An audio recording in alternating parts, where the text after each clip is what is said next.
I'd say the number one factor that companies have to think about to win in this market is adaptability and agility.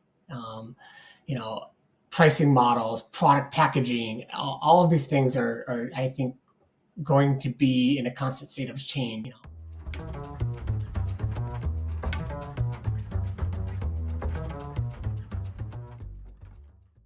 All right, everybody, welcome to this very special episode of the Revamp Podcast. I do say that a lot, but this one is particularly special.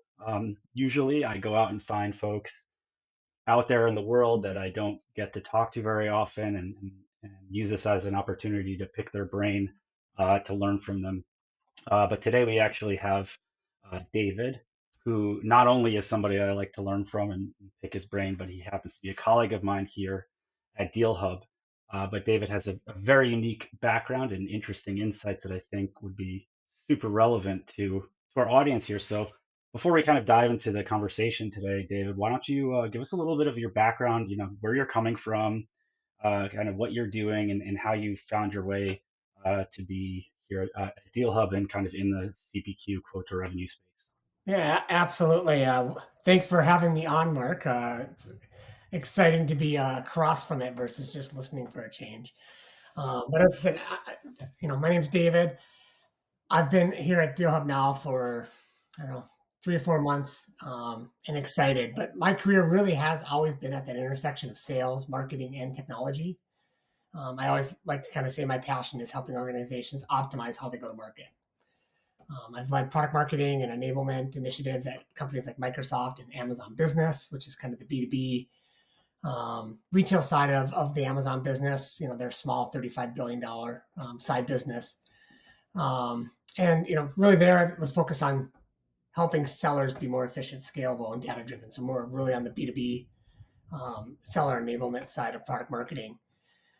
I've led digital transformation of the entire go-to-market for a large B2B wholesale distributor, border states. So kind of taking them from the, what do you want to call it, brochureware website actually into a modern, coordinated marketing and sales go-to-market with e-commerce and such. And then really over much of the past 5 years, I've actually been on the product side of the business, helping chief product officer at Microsoft plan not just the Horizon 1 go to market, how are they landing in the market, what are competitors doing, but helping them guide what's the Horizon 3 roadmap, what are the market trends, technologies, and obviously over the past few years, there's been a few seismic changes from COVID now through AI. So it's been a pretty fascinating time.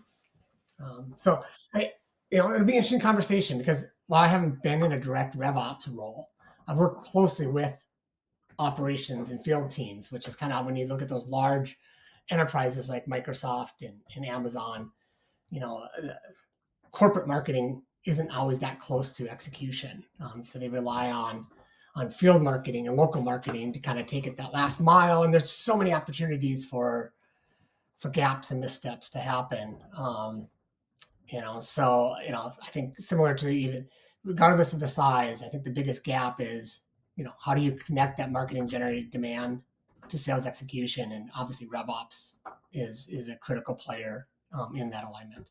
Yeah, for sure. And I think, that that kind of connection between your background work and with sales enablement, go-to-market strategy, tech-driven selling, I think, there's obvious, dovetailing with RevOps. But, having worked at some of those very large, very well-known companies, kind of the epitome of enterprise in our world, right? Amazon, Microsoft, those kind of things.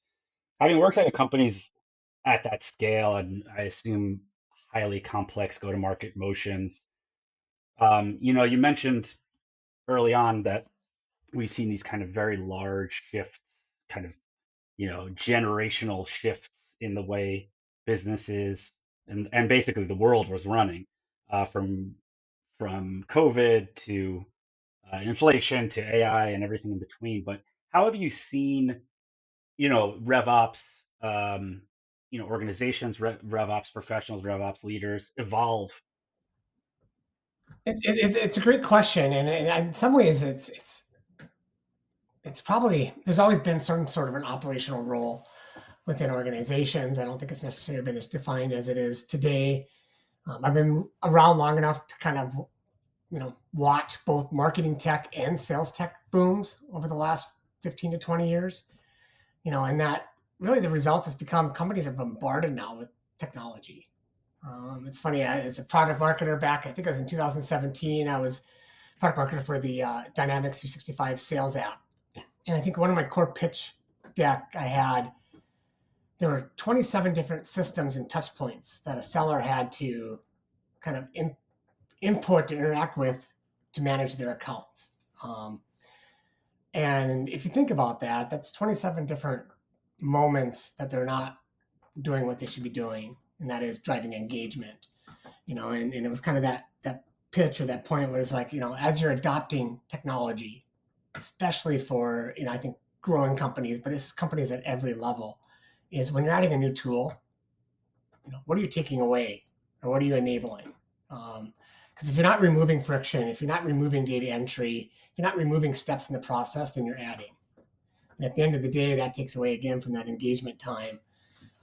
And it's you would think that'd be getting easier, but you know, I think it's actually getting more complex. You know, heck. I mean, and it's changing. I mean, you and I have lots of conversations around AI. You look back a month, and you looked at all these veneers that startups were putting on tops of processes for ChatGPT as an example. And you thought, oh, those are all going to be going away. And then all of a sudden, agentic AI and agents kind of come out, and it's like, wait a minute, now these are all going to be relevant, and I can all of a sudden see a whole nother level of scale of technology solutions and services being thrown at us. So the reality is operations, to answer your question in a long way, is it isn't just about the technology. It's about actually understanding the business and the different teams that are going into market and making sure that the teams and the processes are aligned. And because of that, I think you're probably why 2025 I feel is the year of RevOps. I think RevOps is going to be the strategic driver within revenue organizations. And, they've been important, but I think actually this is the year that, because of automation, because of true opportunities, and I think because of the way the market is changing, where it's not just no longer about growth, it's about efficiency and growth. It's about smart growth. That means it isn't just about volume. It's about making the right decisions. And again, so you almost need that operational logic to be interacting with the people, to be interacting with the technology and connecting them. Yeah. It's I feel like every year is kind of a new high water mark when it comes to the importance of RevOps. It was maybe 2 years ago, or maybe even last year, RevOps had gone from kind of this unknown, very poorly defined role to, I think, the number one most sought after position on LinkedIn. I don't know if 2024's numbers have come out, but it's been this kind of meteoric rise.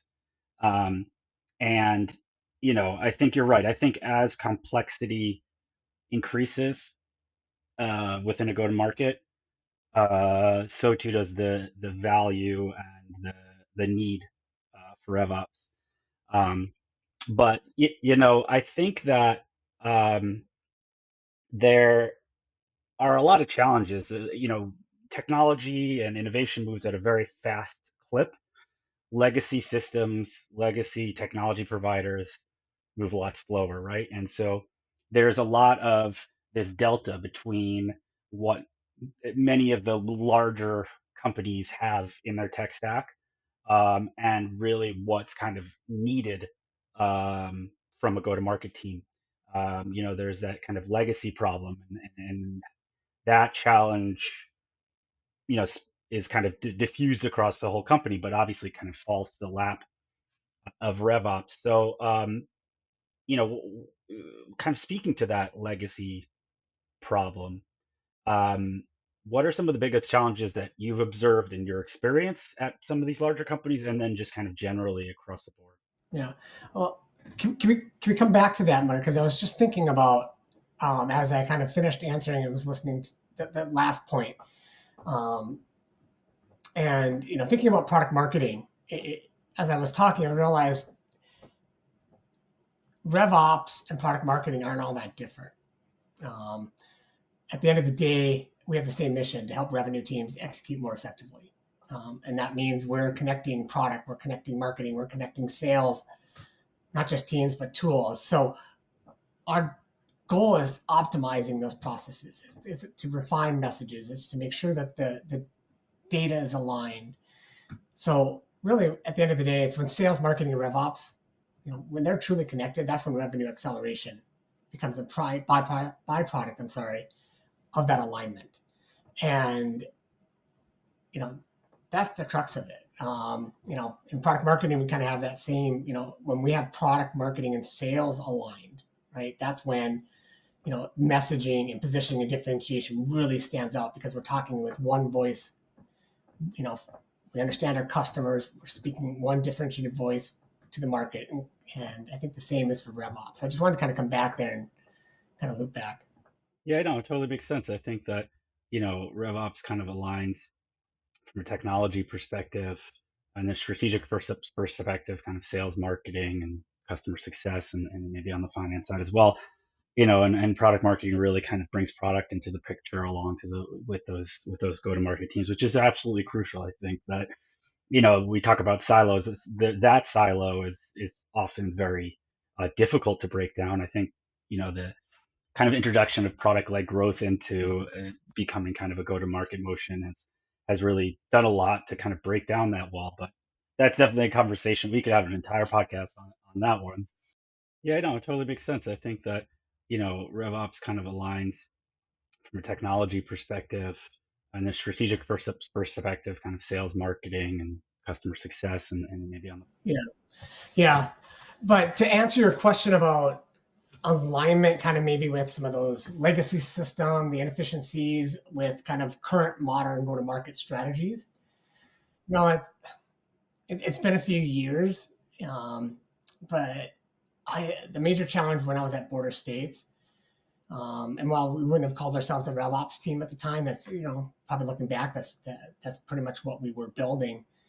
Um, and it's a challenge that I think is still relevant today, is that you are stuck with legacy systems, right? They're not designed for today's speed of business. At the time it was SAP. That SAP was the master account. Um, they didn't even have a CRM system at the time, and so when somebody was walking up to place an order, or they called to place an order, they came in and picked it up. Mark, your name was in the notes section on the order. There was no Mark as a contact. So really, that biggest gap was visibility. So sales, finance, operations, they work in different systems, creates inefficiencies across quoting, across approvals, across deal execution. And that's why these operational roles exist. Their job is to fix it, to ensure that teams are operating with the most relevant real-time data and automation, trying to fix those manual workarounds.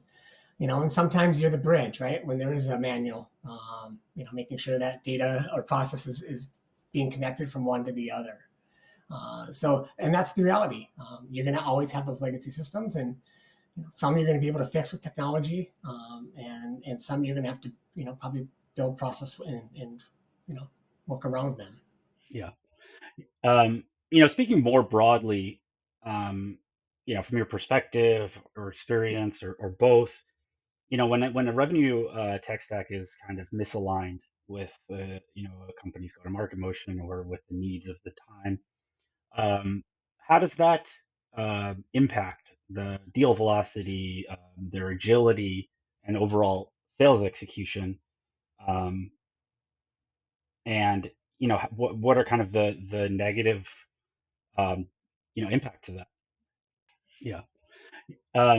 Speaking more broadly, um, from your perspective or experience or both, when a revenue tech stack is kind of misaligned with a company's go-to-market motion or with the needs of the time, I'll How speak does from the lens of product marketing because I think it's similar. If product marketing isn't consuming the voice of the customer, understanding how what are they truly trying to solve, what's the job that they're doing when they're creating their messaging or differentiation, it's going to fall flat. If product marketing does their job right and that messaging is killer, but it isn't conveyed to sales, or sales doesn't use it and pick it up, right? There's a gap. And all the work you do on developing your go-to-market strategy to make sure that all the processes work, if any of those aren't connected and being leveraged, there's the opportunity to miss, right? You might get somebody all the way to, close the deal, and they realize, oh, wait a minute, you were telling me this over here, but this is reality. Or you got somebody ready to sign and it's not aligned to your ideal customer profile, right? And you realize it's going to probably be an account that's going to cost you money in the long run. So it has an impact both on, I think driving top level growth, but also bottom line, um, you know, the bottom line of the business as well as, the wholesale distribution. One of the companies one of the industries we served was electrical. And we always used to say, bending the cost curve. You have power lines running and you ever hear the buzzing, right? That's the cost of money being lost. That's the friction in a deal. And so if you're creating that buzz in the process, that's money being lost. And I think that's the biggest miss when you're misaligned is the friction you're putting into the process, which means, ultimately the money being lost. Yeah, I'm interested. One of the things that it seems has happened as a result of the shifting sands of expectation is, we lived in a world with previously unlimited budgets. Every team and person kind of got whatever their wish list was for their like very, very small point solution. And if it was an inefficient process, if there was revenue leakage, whatever it was, it didn't matter because money was raining from the sky, basically. And obviously, we've kind of shifted completely the other side, and maybe now we're finding a happy medium. But one of the results of that seems to be a lot of consolidation on the tech stack, or at least a lot of people, a lot of pressure to consolidate tech stacks. And that means kind of cutting loose some of those smaller point solutions, and trying to even if something gets you 75% of the way there, but you basically you might have to deal with that last 25%. And I think one of the players in the market that was really well placed to uh, capitalize on that um, trend is Microsoft, right? They kind of have this really big ecosystem, kind of ever growing, kind of anything you could possibly need kind of fits into that, Teams and 365 and Outlook and all these things. Um, and um, that is probably a lot easier for someone in a budgetary role to kind of give an okay on. But from the other side, from the go-to-market team that's kind of taking on a more consolidated tech stack, do you think that increases, decreases the pressure, makes things easier, makes things harder, or just kind of changes the challenges? It's a great question, and I mean it's such a fundamental go-to-market mindset. You look at Microsoft; they are and always have been a platform company. Their CRM, the most relevant product here that we'll talk about, it had 80% of best in class capabilities. It was never and never has had best in class capabilities across the product. And that allows partners to come in and customers to kind of take that last 20%, that last, mile and fit it to the business, because the reality is you're going to try to fit it to your business anyway. Um, so in that regard, I would, I've always argued, it's a great place to be. Whether you're applying vertical, add-ons on top of it, or just adapting and fitting, but there's a huge opportunity for best in class as well. Um, especially as we kind of look at a market that's always changing. I'd say the number one factor that companies have to think about to win in this market is adaptability and agility. Um, you know, Pricing models, product packaging, all of these things are, I think, going to be in a constant state of change over the next, at least 6 months, if not, the next couple of years, as we understand what value-based, you know, uh, consumption is, usage-based. What is AI? How does that impact pricing? So having the ability to be agile. And so if you have a platform that requires you to have to go back and make lots of changes, that's going to be a challenge, I think, for some companies to be adaptable. So regardless of the technology, if you're aligning to a platform, I think RevOps needs to be the owner. I think that has to be the number one requirement when you're looking at technology decisions, what to unify or go best in class is, can you be the owner? Can you make changes real time? Yeah, we understand that there are key implementation and things like that from a compliance, and process perspective. That's great. You can, but is it flexible enough to make changes real time and roll those back so that they can be, still maintained at a larger enterprise or even, mid-market uh, um, standpoint? But RevOps has to have the ability to be the owner, to make those changes, to at least have the ability to respond in near real time. Yeah. Yeah, and I think it's very sometimes it's very easy or very obvious to know when you're at this kind of hinge point where there's a definitive change. And I think it's been pretty obvious that there was this kind of uh, huge shift over the last, let's say, year where companies were downsizing. If there was a lot of uncertainty around budgets, some companies went under, other companies kind of were able to adapt quickly and capitalize. But we're now in this moment where the growth at all costs story is no longer the story. That's not the North Star anymore. But there is this need to grow, efficiently, scalably, in a responsible way, in a revenue positive way, um, or a ROI positive way. So maybe we could talk a little bit about kind of the going forward world, and where agility falls into that. It's something we talk about a lot internally, but maybe we could kind of suss out what that really means, um, for kind of creating this revenue organization that can grow. Yeah, there's been a lot of talk. Satya, CEO of Microsoft, kind of expressed a statement that some have argued had true intent, others would argue that it doesn't. But he basically said, the days of SaaS software, are kind of over. And you look at how large companies like Microsoft, Salesforce, and I would even put ServiceNow into the mix because it's a different strategy. How they're looking at how they're forecasting their business.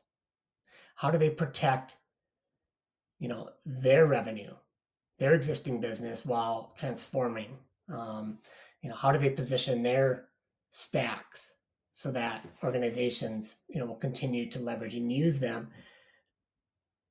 Microsoft is all about platform and making sure that there's unification across the platform. Salesforce, it's all about that existing, kind of point solution and making sure that the data is always being consumed within one of those Salesforce apps or modules. ServiceNow is completely different. They grew up in ITSM, and they have built a connected, I guess you could say, um, ecosystem at the process level. Right? They don't care what you're using; they want to integrate at the data and the process level, which is again great for enterprise organizations. But that means you pretty much have to do everything on your end from the front end. So the reason I bring up all of those is I think it's an interesting view that every organization should be going through is understanding what is my business, and how does technology enable me not just to meet the short-term needs of the market, but long-term, and which if we're going to look at AI, which of these AI tech stacks is right for me long-term. Don't just look at what was successful last year or the last 10 years and assume that it's going to be the right for your business going forward, because fundamentally things are changing. Is your business, is it to just basically extend and enable kind of your existing business, or do you plan on being a disruptor in the business? That's going to have a completely different um, ways that you think about technology, way you think about how you really go to market. So that's my my analyst part of my product marketing. That's where it comes out. It says, just don't react. Don't go with somebody who you've always been with, or who has the market share. From a branding perspective, really understand what your go-to-market is, what it's going to be. Test, iterate, do multi-platforms if you need for a while until you figure it out. Um, but at the end of the day, I'll go back to what I said previously. When it comes to, I think, your revenue operations stack, just make sure that RevOps is in a position to be in control and own, and not have it outsourced, to an IT, or need from a partner perspective, because the pace of change isn't going to slow down. We've seen that. Whether it's a pandemic, whether it's fundamental transformational tech innovation, there will be something next year that impacts. Probably next week also. Um, yeah, it does. It does seem like every other day it's something new. And I think it's almost like we've become we expect it now. The next kind of iteration of AI that is, orders of magnitude faster, less expensive, more, intelligent, and then that's kind of happening on this pace that we've become, normalized to, but it's still pretty crazy when you think about it. So we talked a little bit about that short-term versus long-term strategy thinking, and the need for that. But um, you know, obviously AI kind of owns the conversation, but what's the role of kind of automation and real-time data, and good old-fashioned cross-functional collaboration, um, in making kind of RevOps a competitive advantage within an organization? Yeah. So Mark, when you think about that question about real time insights, real time automation, a lot of those in the context of AI aren't necessarily new, right? Predictive modeling and doing calls. Obviously, we're getting better, getting clearer um, um, data from multiple external systems being brought in. The I think the opportunity is again, it goes back to your business. I'm just going to use an example for the past couple of years at Microsoft, and hopefully I won't upset too many people. Um, but Copilot um, became all encompassing from a strategy perspective across the organization, across every part of Microsoft. Every product leader, every marketing user or leader was trying to convey strategy through the lens of Copilot. And I would argue that nobody sat down with the customer and said, what do you need in your business? And at the end of the day, I'm not sure much true value has been delivered through a lot of the Copilot initiatives. It doesn't say that it hasn't been or it isn't there, but I think the miss has been putting it into a vehicle that customers can use it and see immediate value. So RevOps is that driver within the revenue organization when it comes to real time, when it comes to automation. Anybody can connect the systems and make it real time, but do you need to? When somebody asks for AI, understand what are they asking for. Is it, especially these days with leadership, leadership is now driving a lot of the AI conversations because it's fear of missing out.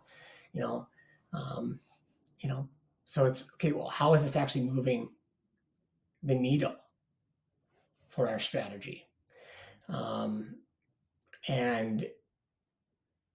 if you take the time, I think to be the driver and not just the operational to execute, there's an opportunity for RevOps to drive a huge amount of value to the organization. Yeah. So, I think that's a great kind of lead in into kind of the final part of the conversation, which is, you recently, joined DealHub, having been at some of these, say, I don't know if Microsoft is part of FANG, but in all intents and purposes, it is. I don't know where you fit the M in, but that size of company, and especially at Microsoft, kind of have observing kind of that the world of tech platform B2B play, and the good, the bad, and everything in between around it. So, as someone who's kind of been in that world, what excites you about DealHub's approach to quote to revenue as a solution, and just generally about kind of the product and the company. Yeah. So it's an amazing question. I've known DealHub,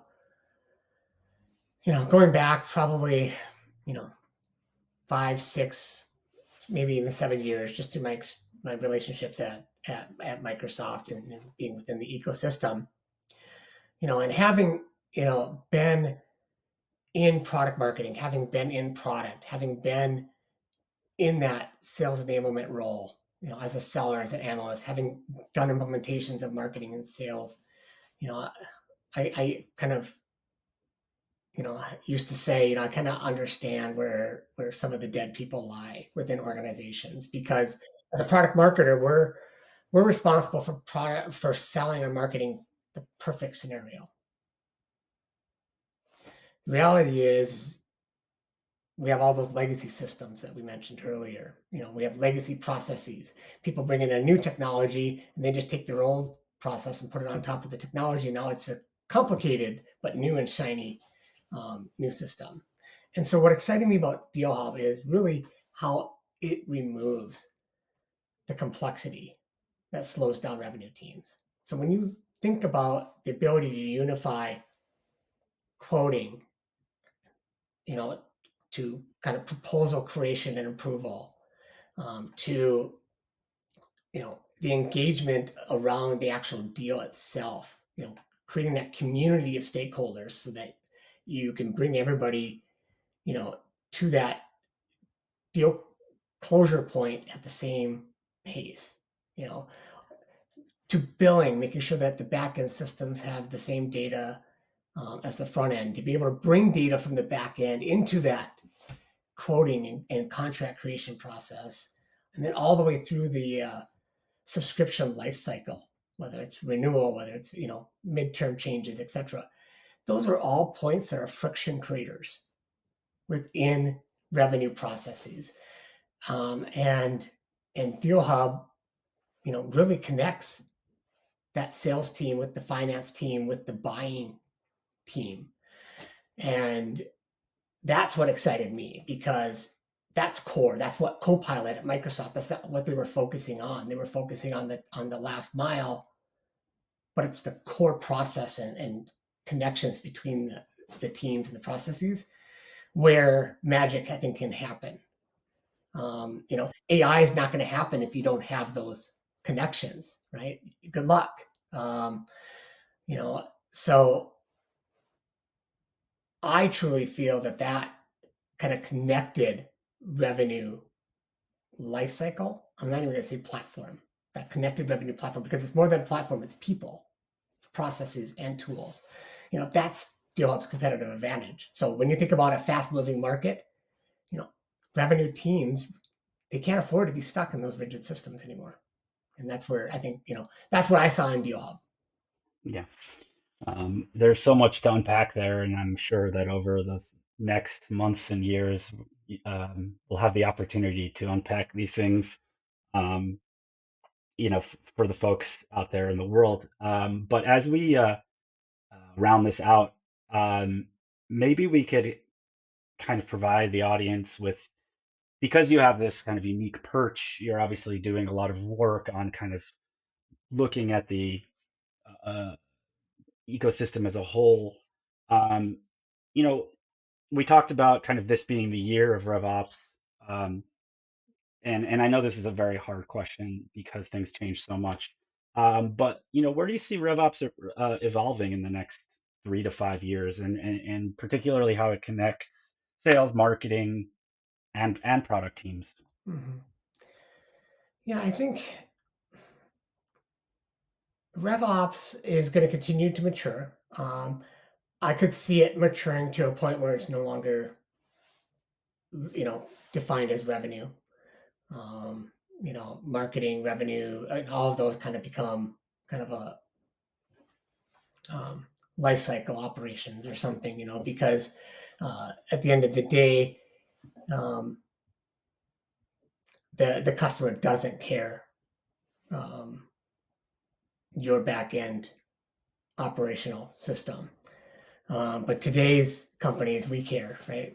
Marketing and sales, customer service, customer success, they're never really necessarily aligned on timing, on budgets, on technologies, etc. And you know what? I don't think those has to change anymore. The days of bringing a 360-degree view of the customer, I think, are no longer. It doesn't matter. We don't have to structure the data in that way anymore.